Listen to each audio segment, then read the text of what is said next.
Past, and I'll tell you about my background. Of course, everybody here except these two know it. Maybe 3 and 4. Okay, never mind.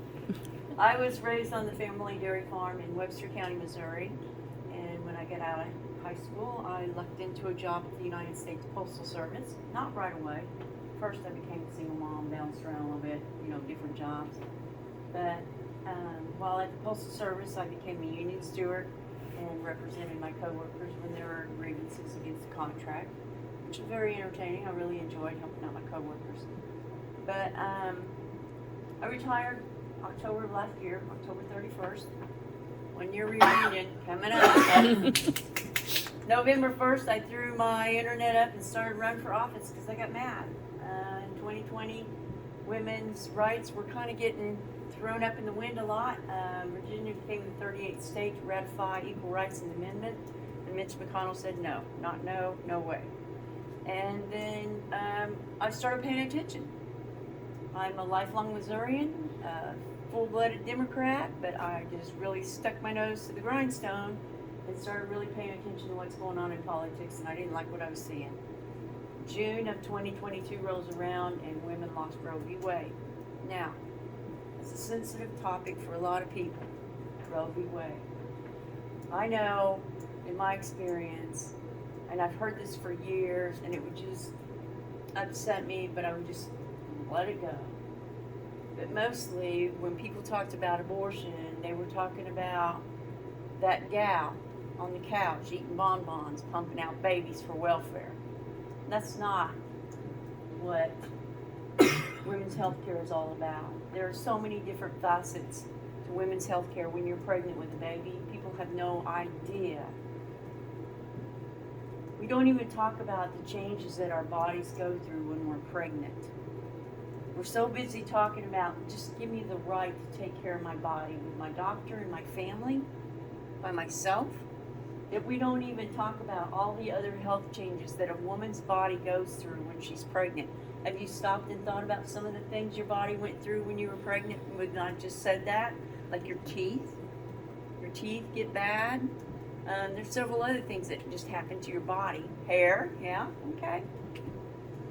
But our bodies ratify so much when we're pregnant and we're growing this baby, but anything could happen during that pregnancy. Anything could happen. And the reason women are so mad and upset right now is that we've had too many women dying now because they had a problem with their fetus. Either it died or it's gonna die, and it's better to remove the fetus and save the mother's life and allow her to have more children at a later date than to let her go through the process of delivering a dead baby or a baby that's going to die as soon as it's born. Probably wouldn't even get to pick it up and hold it in her arms. That's more of the issues that's going on right now. When a woman has a miscarriage, it's not a miscarriage. They put that sweet little word miscarriage on it to make you feel comfortable. It's a spontaneous abortion. The body just decides to abort. You have no control over it. My cattle have no control. I had a cow that aborted 2 years ago and she just went crazy looking for that calf. She just aborted it. No reason why. So, I fight for pro-choice just so that each woman has the right to sit down with their doctor and their loved ones and make a decision on what they need to do with their body to survive. Am I saying that some women don't have abortions because it was a, mistake pregnancy? No, I'm not saying that. That happens. But then look at the other side where 10 and 12-year-olds are being forced to have babies now. A 10-year-old, what is that, 5th grade? Is that 5th grade? I think so. I said 7, 8, 9, 4th, 5th grade. Yeah.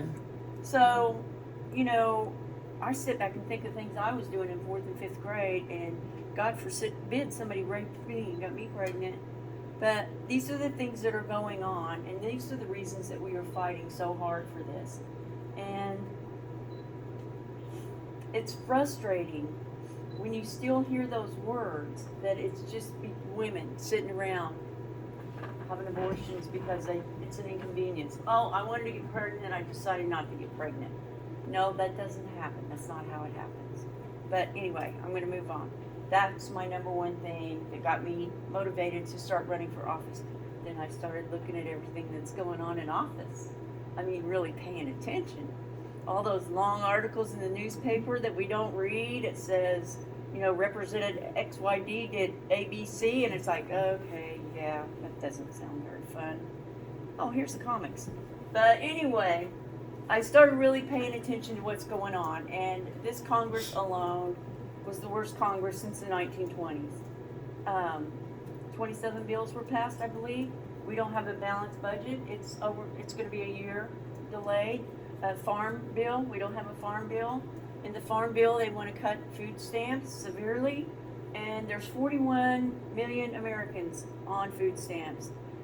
They are everybody from young military families that need help, to disabled people who have no choice, they're just disabled, to elderly, and to our young parents or grandparents who are raising grandchildren.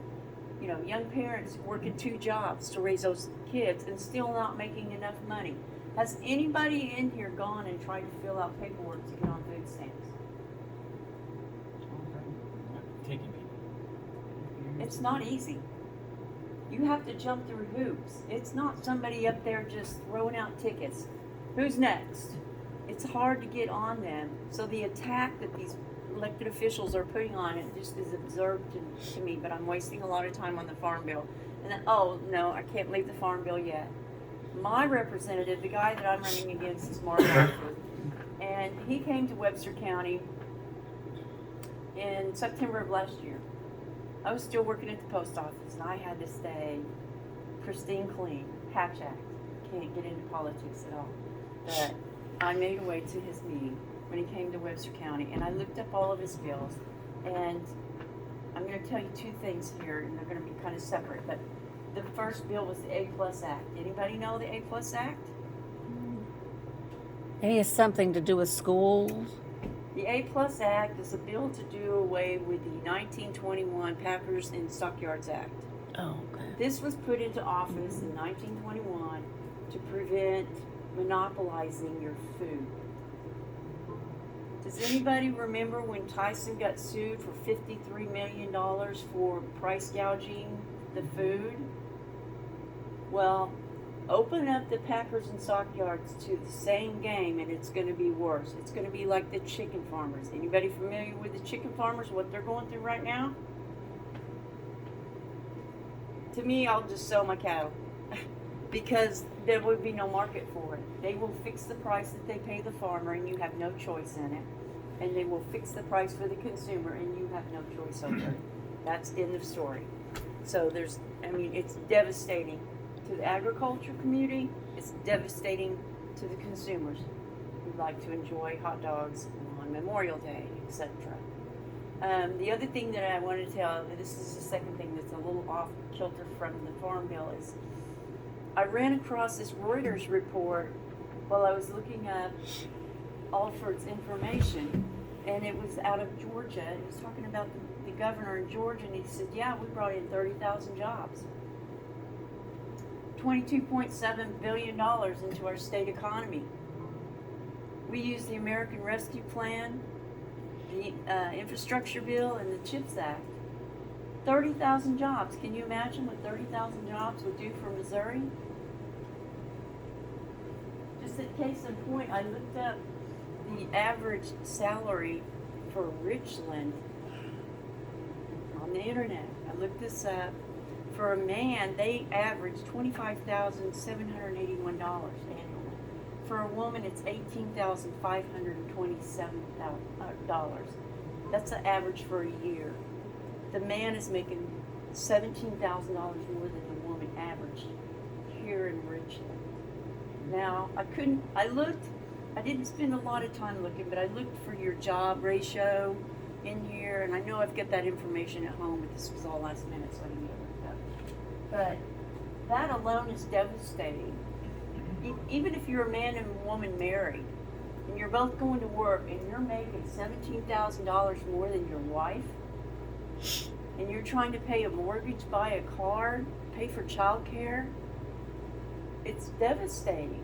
We need to really fix that. We need to look into that. Let's get those jobs more even paid so people can afford to live. But that's where I got off. So anyway, I was talking to Mark Alford about this Reuters report and telling him how devastated our rural towns were getting and how we needed jobs here. And I said, why are you not bringing jobs to Missouri? And he said, it's not my job. And I choked on that. I said, what? And he goes, it's not my job to bring jobs to Missouri. And it stammered me so bad, it set me back, but I had to pedal fast so he wouldn't walk away and I could finish asking questions. But I was like, how is it not your job? And he said, it's just not my job to do that. That's not what they hired me to do. And so I pointed out, I was like, dude, Georgia just did this. And we have a Republican governor, Republican majority House, Republican majority Senate in Missouri. Both of our U.S. senators are Republican.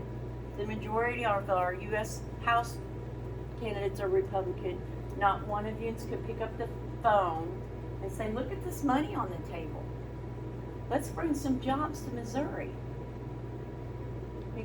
And he just kept repeating, well, it's just not my job. And it just devastated me. That floored me. But that's all I'm going to talk about on that. I'm upset about the budget not getting balanced or ratified or anything. They just keep kicking it down the road. But I'm being told that they are wanting to fight the Social Security and Medicare, and that's why it's not getting ratified. They're just kind of holding off, so if they get a Republican president, they can slice and dice that. And that alone upsets me. We all remember Nikki Haley saying she thought everybody could work till they're 70 years old. I'm a retired postal worker. Some of my routes were 13 miles long. Can you imagine 70-year-old for 30 years, packing 50, 70 pounds of mail, walking 13 miles a day? Your body gets worn out. These people are so out of touch with working people. They have no concept. Yes, you're wearing 5-inch heels. Try driving your tractor in those. It's not going to work. You adjust. But still, the wear and tear on your body wears you out. That's why we retire. We worked all of our lives. We deserve this. But apparently, that's not something that is important to them. And the thing that really infuriates me is the immigration bill. And I have said the words, un-American. I feel like that what this House of Representatives did, they took a call and they talked about it freely. I'm not making this up. Took a call from the former President Trump who said, don't run this bill through, we need to campaign on it. We sent you to Washington to do a job. We're paying your salary to do a job, and you're going to sit there and play checkers with it rather than do your job because you may or may not like how it'll affect the next president. That's just unbelievable to me. And I don't know why more people aren't upset about it. We sent you there to do your job. But so I call them un-American. I think they are disloyal to their job. They were sent there to represent us, to protect us, to take care of us, to help us grow as a country. And instead they're up there playing, checkers with bills to see who can stay elected or get elected next. It's time to change. When we elect somebody to go to office, our tax dollars are paying your salary and you need to go do your damn job. And that's just what. I'm going to end it there. Otherwise, I'll be like Regina and talk for 30 minutes. She had her life together. Does anybody have any questions for Jeanette? I'm so glad that she did. No? I think you have laid out a plan for us. I haven't finished yet. When I decided to run for office, I've never run for office before. So when I decided, they had this thing called Camp Carnahan, and I went up to Camp Carnahan to learn how to be a politician. Oh, there's school for that? Yeah. Oh, I didn't know that. Stay in the loop, honey. I know. It's Anyway, we'll get you in the loop. So I go up there and they tell us, you know, all the ABCs on what you need to do to run for office. And believe me, it's ABCs, a book. I mean, there's a lot of things that you have to learn like that.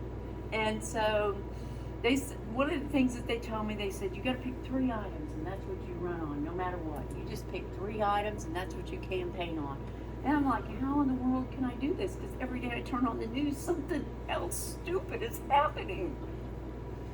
So I would try to stay on 3 items, but then Project 2025 came out.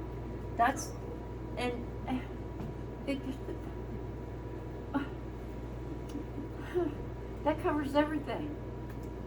Project 2025 is going to change the way we live our life in this beautiful country that we have proudly grown in and loved and cherished and fought for all these years, but it's all going to change if this gets through.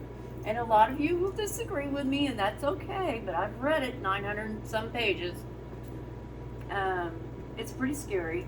And so, for that alone, even though we have Congress that didn't do their job, they got paid $174,000 a year to do it, we have this other issue of a brand new America that isn't the America that our parents fought the Revolutionary War, or not our parents, our ancestors fought the Revolutionary War to help build this country. So, anyway. So it's funny you mentioned the top 3, because that was the question I was going to ask you, but I was going to ask you in a little bit different of a way. And I have not gone to That political question camp time myself. is over. Oh, just that No, one. I'm just kidding. I'm teasing. I have dry humor. I'm Like sorry. you said, we don't know much about you, so I'm interested. But yeah, so Pulaski County, District 4. Pulaski County is the southeast corner, and the northeast corner of the district is almost Kansas City, basically. So we have a lot of different lifestyles Yes. between here, and there's a very big, diverse. You split it in 4, draw a dartboard on it, Yeah. and every single corner, every single center point, different lifestyle. Yeah. So what would you think that your top 3 things that you would want to do based on what the populace would want from that area? What would the populace say? These are our top 3 things Okay, we'd like so to I see haven't- our accomplishment. I haven't done a poll on what the populace would want, but I would be fairly confident that we have both military facilities in the 4th district, and they need to be well taken care of, and they just need to be well taken care of. So I would say military, and then agriculture. And I know a lot of people who don't do agriculture, when you say that, they're just like, please guys. I had chickens once, they drove me crazy. I don't want to talk about agriculture anymore. But every district that I have gone through, and I drug Tara out to a cornfield. But every district in this 4th, every county in this 4th district has farms. Whether it's corn, soy, cattle, milking, every chickens, pigs, they are in every single district. You wouldn't think it in Boone County when you're trucking it on up to Columbia, but they do. And so it's very important to take care of them, because agriculture does have a large way of feeding back into the communities. In our smaller rural towns, they are really sucked into relying on what the agriculture does. They bring jobs to the rural community. Like the schools. Our schools are very important in the rural communities. And this new attempt on defunding our public schools so private schools can go everywhere, it's another headache I'm going to get into. But did I answer your question? You Yes, want to ma'am. know 2 things that, Very kindly. I mean, jobs would be, because I talked about the thing with Mark Alford. I asked him, and he didn't think it was a big deal. But it is a big deal. When we lose jobs in rural Missouri, and I wanted to say this so bad when Don was speaking, when we lose jobs, we lose hospitals. I have a small farm right now. I have about 30 beef cows. Well, one Holstein. She's a nurse cow. But I had a disagreement with one cow in 2020, and she broke my ankle. So after I crawled back to my tractor and climbed out and sort of stripped the gear and drove the tractor back to the barn. It took an hour and a half to get me to the hospital. If it would have been something more, if she would have broken, you know, I don't know, an artery or something, I'd be done. If I have a heart attack out there, I'm probably done. And that should be repulsive to everybody in America. Not just Missouri, in America. As I was growing up in Fordland on the dairy farm, we had factories in these small towns. I was in Fordland, then there's Seymour, I don't know if you're familiar, and then there's Mansfield, which is in Wright County. There's Lebanon. We had factories, and we had, like he said, we had doctors in every town. My town was population 399 when I graduated high school, and we had a doctor that we could go to in our town, 6 miles from our house. So it might take you 10 minutes to get there, 15 minutes, depending on your, you know, blood pressure level. But we don't have those anymore. All of my sister's kids were born in Mansfield, Missouri, which is a small town like Richland. Well, it's probably a little bit bigger than Richland. I can look at the numbers before I came here. But we don't have them anymore. And we're not going to get them until we bring jobs back. We can't let just the big cities have the jobs. We have to have them all over. We can't all move to the city. I guess we can. I'm getting off kilter again. Thank you, Jeanette. Any other questions? You want me to shut up? Why are you so wonderful? Huh? Why are you so wonderful?